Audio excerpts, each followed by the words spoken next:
বাংলা চলচ্চিত্রের জনপ্রিয় অভিনেতা সালমান শাহ হত্যা মামলা এবার গ্রেপ্তার হয়েছেন সালমান শাহর স্ত্রী সামিরা। ঢাকার হযরত শাহজালাল আন্তর্জাতিক বিমানবন্দর থেকে গ্রেপ্তার করা হয় তাকে। বিমানবন্দর থানায় ভারপ্রাপ্ত কর্মকর্তা এই তথ্য নিশ্চিত করেছেন। সালমান শাহ হত্যার দীর্ঘ 30 বছর পর বেরিয়ে এসেছে আবারও নতুন তথ্য। দর্শক, সালমান শাহর স্ত্রী সামিরা খান এর ভিতর আটক। নতুন করে রিমান্ডে যে তথ্য দিয়েছে ডন, তাতে করে বাংলাদেশের প্রায় বড় বড় অভিনেতারা ফেসে যাচ্ছে। রিমান্ডে সকল দায় স্বীকার করে নিয়েছে ডন এবং নতুন করে বলেছে যে কে কে জড়িত আমরা দেখব।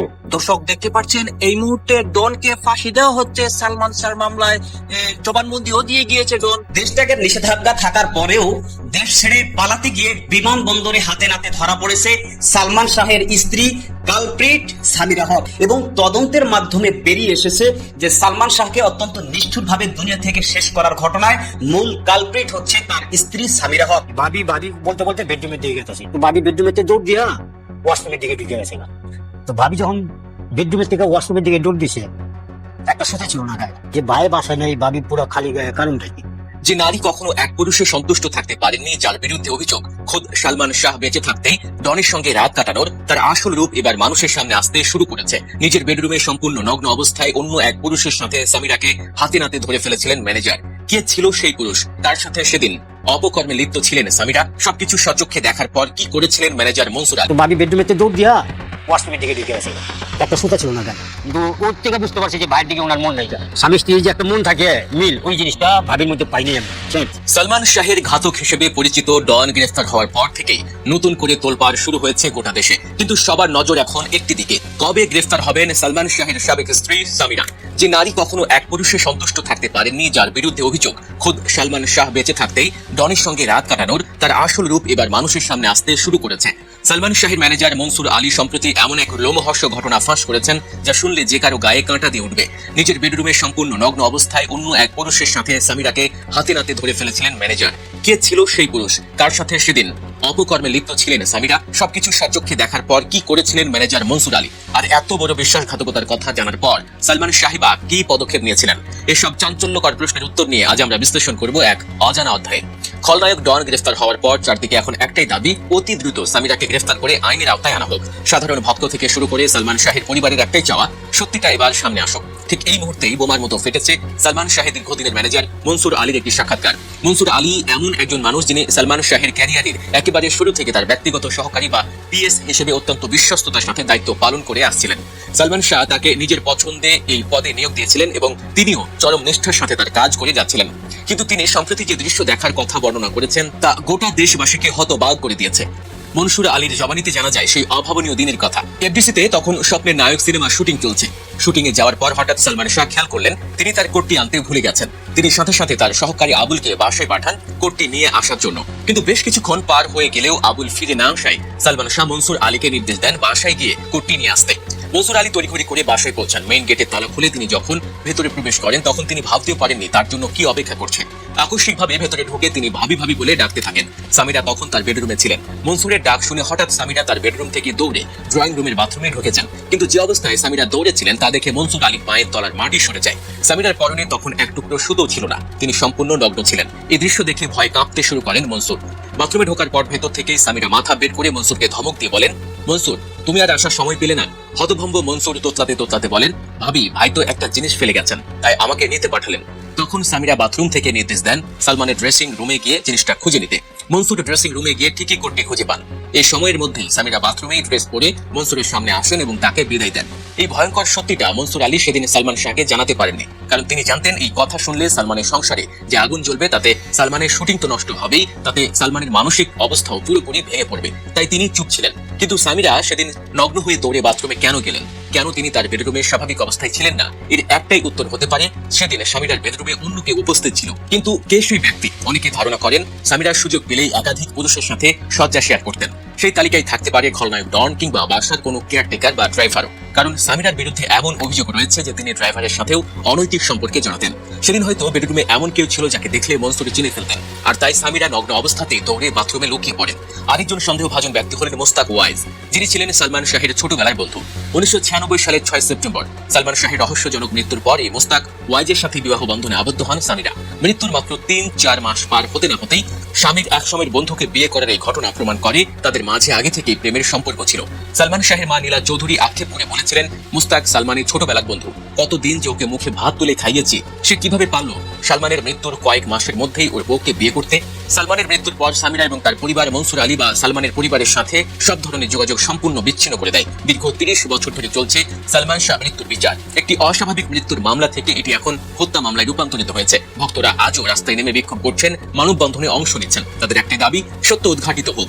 সামিরা যে বিশ্বাসঘাতকতা করেছেন, যে মিথ্যা আর প্রতারণার আশ্রয় নিয়েছেন, তার বিচার হোক। নারী ছলনা যেমন একটি সুন্দর সম্পর্ককে বিষিয়ে তুলতে পারে, তেমনি তার প্রভাব পুরো পরিবারকে ধ্বংসের দিকে ঠেলে দেয়। গোপন সম্পর্ক, প্রতারণা আর বিশ্বাসঘাতকতা একসময় স্বামী স্ত্রীর পবিত্র বিশ্বাসকে নষ্ট করে দেয়, আর সেই আগুনে পুড়ে ছাই হয়ে যায় ভালোবাসা, সন্তানের ভবিষ্যৎ এবং একটি সাজানো সংসার। সালমান শাহের জীবন হয়তো তারই এক করুণ পরিণতি। আজ এত বছর পর ডন গ্রেফতার হওয়ার মধ্য দিয়ে হয়তো সেই রহস্যের জট খুলতে শুরু করেছে। এই 3 জন বা সন্দেহভাজনদের জিজ্ঞাসাবাদ করলেই হয়তো বেরিয়ে আসবে সেদিন সামিরার বেডরুমে কে ছিল আর কে বা কারা সালমান শাহের এই করুণ পরিণতির পেছনে দায়ী। রহস্যের প্যান্ডোরার বাক্স একবার খুললে সেখান থেকে এমন সব সত্য বেরিয়ে আসে যা মানুষের কল্পনার সীমানাকেও হার মানায়। গত 29 বছর ধরে আমরা একটি নির্দিষ্ট গল্প শুনে এসেছি, একটি চেনা সত্যকে বিশ্বাস করে এসেছি, কিন্তু সম্প্রতি ডন আইনের জালে আটকে যাবার পর সেই পুরনো গল্পের ভিত তাসের ঘরের মতো ভেঙে পড়েছে। আর এবার সেই ধ্বংসস্তূপের নিচ থেকে বেরিয়ে আসছে বাংলাদেশের চলচ্চিত্র জগতের সবচেয়ে বড় 2 মহারথীর নাম। হ্যাঁ দর্শক, আপনারা ঠিকই শুনেছেন।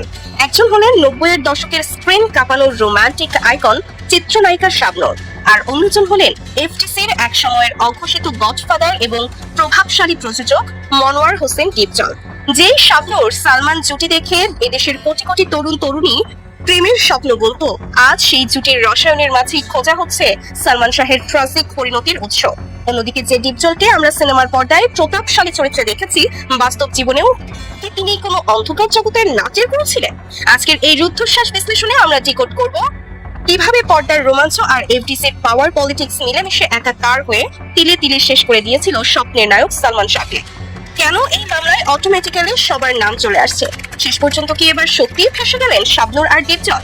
জানতে হলে ভিডিওটি শেষ পর্যন্ত দেখুন। দর্শক, শুরুতেই আসুন শাবনূরের অধ্যায়টি একটু সাইকোলজিক্যাল দৃষ্টিকোণ থেকে ময়না তদন্ত করা যায়। সালমান শাহের এই অকাল বিদায়ের পর দীর্ঘ সময় ধরে অনেক তদন্ত হয়েছে, তবে পুলিশ ব্যুরো অফ ইনভেস্টিগেশন বা পিবিআই যখন এই রহস্যময় পরিণতির তদন্ত প্রতিবেদন জমা দেয়, তখন পুরো দেশ একটি শব্দগুচ্ছ শুনে স্তব্ধ হয়ে গিয়েছিল, আর সেই শব্দটি ছিল অতিরিক্ত অন্তরঙ্গতা। পিবিআই তাদের অফিসিয়াল তদন্ত প্রতিবেদনে স্পষ্ট দাবি করেছিল যে সালমান শাহের এই অস্বাভাবিক পরিণতির অন্যতম প্রধান কারণ ছিল চিত্রনায়িকা শাবনূরের সাথে তার অতিরিক্ত ঘনিষ্ঠতা। সিনেমাটোগ্রাফি বা চরিত্রের ভাষায় যাকে আমরা বলি অন স্ক্রিন কেমিস্ট্রি, সেটি কখন যে অফ স্ক্রিন ডেঞ্জার বা বাস্তব জীবনের বিপদে পরিণত হয়েছিল তা হয়তো তারা নিজেরাও টের পায়নি। ক্রাইম সাইকোলজিতে একটা কথা আছে, ফ্যাটাল অ্যাট্রাকশন বা প্রাণঘাতী আকর্ষণ। যখন কাজের জায়গার সম্পর্ক ব্যক্তিগত জীবনের সীমানা অতিক্রম করে ফেলে, তখন তা একটি অবসম্ভাবী ধ্বংস ডেকে আনে। পিবিআই এর রিপোর্ট এবং সেই সময়কার গৃহকর্মী ও প্রত্যক্ষদর্শীদের জবানবন্দি থেকে এমন একটি চিত্র উঠে এসেছে যা যে কোনো থ্রিলার সিনেমাকেও হার মানায়। বলা হচ্ছে শাবনূর এবং সালমান শাহের এই সম্পর্ক স্রেফ কোনো সহশিল্পীর সম্পর্ক ছিল না, এটি এমন এক পর্যায়ে পৌঁছেছিল যে সালমান শাহ নাকি শাবনূরকে নিজের দ্বিতীয় স্ত্রী হিসেবে গ্রহণ করতে চেয়েছিল।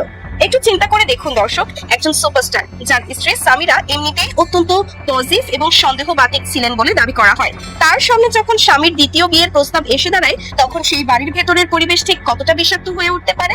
এই দ্বিতীয় স্ত্রী ইস্যুটি ছিল মূলত একটি ক্যাটালিস্ট বা প্রভাবক, যা সালমান শাহের দাম্পত্য জীবনে আক্ষরিক অর্থে পেট্রোল ঢেলে দিয়েছিল। সামিরা কোনোভাবে এই বিষয়টিকে মেনে নিতে পারেননি, আর এখান থেকেই শুরু হয় চরম পারিবারিক দ্বন্দ্ব। এই মানসিক টানাপোড়েন সালমান শাহকে 8টি পৃষ্ঠে বেঁধে ফেলেছিল। একদিকে তার ক্যারিয়ারের সবচেয়ে সফল নায়িকা, যার সাথে সিনেমা করলেই সুপারহিট, অন্যদিকে নিজের স্ত্রী, যার সাথে তার আইনি এবং সামাজিক সম্পর্ক। এই 2 নারীর মনস্তাত্ত্বিক যুদ্ধে সালমান শাহ পরিণত হয়েছিলেন একটি গিনিপিগে। দিনের পর দিন এই অসহনীয় চাপ, ঝগড়া এবং মানসিক নির্যাতন তাকে মানসিকভাবে সম্পূর্ণ বিপর্যস্ত করে তুলেছিল। অনেকেই মনে করছেন এই পারিবারিক কলহের সুযোগ নিয়েই পর্দার পেছনের মাস্টার মাইন্ডরা নিজেদের নিখুঁত জাল বিছানোর সুযোগ পেয়েছিল। যখন ঘরের ভেতরে আগুন লেগে থাকে, তখন বাইরের শত্রুর জন্য সেই ঘর পুড়িয়ে দেওয়াটা খুব সহজ হয়ে যায়। ঘটনা শুধু পারিবারিক কলহের মধ্যেই সীমাবদ্ধ নেই। আইনি প্রক্রিয়া এবং গণমাধ্যমের বিভিন্ন অনুসন্ধানে শাবনূরের বিরুদ্ধে এমন একটি অভিযোগ উঠেছে যা পুরো সমীকরণকে আরো জটিল করে তুলেছে। যুক্তরাজ্য প্রবাসী এবং এবং এই মামলার অন্যতম অভিযুক্ত রিজভী আহমেদ ফরহাদ একটি চাঞ্চল্যকর দাবি সামনে নিয়ে এসেছেন। তার জবানবন্দি এবং ইন্টারভিউ অনুযায়ী শাবনূর নাকি সালমান শাহকে ব্ল্যাকমেইল করতেন। এখন প্রশ্ন হলো, কিসের ব্ল্যাকমেইল? ইমোশনাল ব্ল্যাকমেইল বা ক্যারেক্টার অ্যাসোসিনেশনের ভয় দেখিয়ে মানুষকে ম্যানিপুলেট করা অন্ধকার জগতে খুব সাধারণ একটি কৌশল। এই দাবি যদি সত্য হয় তবে বুঝতে হবে সালমান শাহ এমন কোনো গোপন ফাঁদে আটকে পড়েছিলেন যেখান থেকে তিনি বের হতে পারছিলেন না। একজন সুপারস্টার তার ইমেজ বা ভাবমূর্তি নিয়ে সবচেয়ে বেশি সেন্সিটিভ থাকেন। সেই ইমেজ নষ্ট হবার ভয় দেখিয়ে তাকে কি মানসিকভাবে পঙ্গু করে দেওয়া হয়েছিল? রিজভী সহ যে 11 জনের নাম এই ঘটনায় বারবার উচ্চারিত হচ্ছে, তাদের প্রত্যেকেরই কোনো না কোনোভাবে এই ঘটনার সাথে একটি চেইন বা শিকলের মতো যোগাযোগ রয়েছে। আর সেই শিকলের একটি গুরুত্বপূর্ণ লিঙ্কে এখন শাবনূরের নাম জড়িয়ে গেছে। এই ব্ল্যাকমেইলের তথ্যটি যদি সত্য হয় তবে এটি প্রমাণ করে যে সেই চূড়ান্ত পরিণতির পেছনে কেবল আবেগ নয়, বরং একটি সুকৌশলী চাপ প্রয়োগের ব্লুপ্রিন্ট কাজ করছিল। এবার আসুন দ্বিতীয় চরিত্রটিতে ফোকাস করা যাক, মনোয়ার হোসেন ডিপজল। 90-এর দশকের এফডিসিতে যার ইশারা ছাড়া একটি পাতাও নড়ত না। সালমান শাহের মা অত্যন্ত সাহসী নারী নীলা চৌধুরী সরাসরি আঙুল তুলেছেন এই ডিপজলের দিকেই। তার অভিযোগটি অত্যন্ত লজিক্যাল এবং গভীর। নীলা চৌধুরী দাবি করেছেন, ডন অর্থাৎ যে ডনকে আমরা এই পুরনো ঘটনার অন্যতম নেপথ্য কারিগর হিসেবে জানছি, সেই ডনকে বছরের পর বছর ধরে আশ্রয় প্রশ্রয় দিয়েছেন এই ডিপজল। সাইকোলজি এবং ক্রিমিনোলজিতে একটি টার্ম আছে, হারবারিং ও ক্রিমিনাল বা অপরাধীকে আশ্রয় দেওয়া। ডনের মতো একজন সাধারণ খল অভিনেতা যার পেছনে কোনো বড় ধরনের রাজনৈতিক বা প্রশাসনিক শক্তি ছিল না, সে কিভাবে 29 বছর ধরে এত বড় একটি ঘটনা ঘটিয়ে বুক ফুলিয়ে ঘুরে বেরিয়েছে? তাকে এই সাহস, এই অর্থ, এই আইনি সুরক্ষা কে দিয়েছিল? নীলা চৌধুরীর মধ্যে এই ছাতাটি হয়ে দাঁড়িয়েছিলেন খোদ ডিপজল।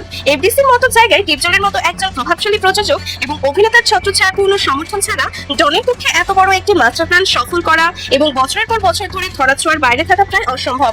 যদি ডন এই ঘটনার প্রধান এক্সিকিউটর বা বাস্তবায়নকারী হয়ে থাকেন তবে সেই সাহসটি কার হাত থেকে এসেছিল? সেই ফান্ডিং বা অর্থায়ন কার ছিল?